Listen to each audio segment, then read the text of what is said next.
I head the Asia corporate practice for Hogan Lovells.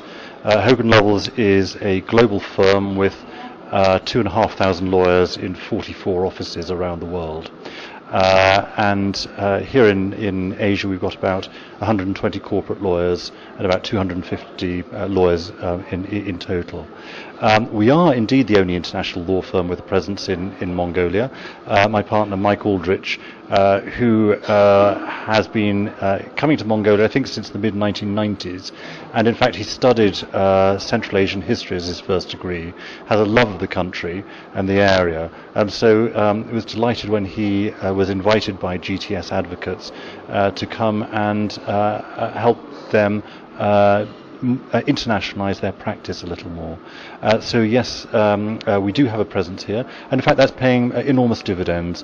We're doing a lot of work with Mongolia, in Mongolia, both with government institutions and private investors who are both Mongolian and international, so companies investing in Mongolia and Mongolian companies looking outward as well.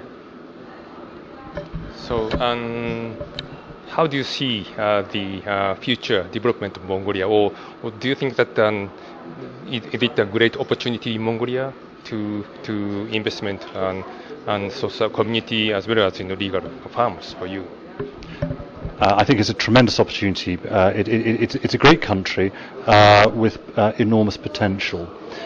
Clearly, one of the challenges, or among the challenges, I think, are that it's still at quite early stages in development, and so its legal and regulatory framework is still being worked up.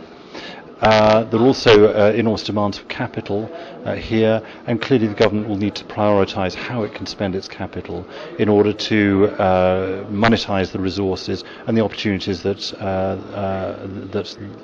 exist here. This takes time because not merely do they need to raise money, but they also need to develop expertise, and we were talking about this earlier in the context of corporate governance and how, yes, you can establish a stock exchange, but for the stock exchange to attract companies and also importantly to attract investors, those investors need to feel comfortable that their money is going to be well looked after and the companies are going to be run for the benefit of all shareholders, not just a few and not just a few members of management.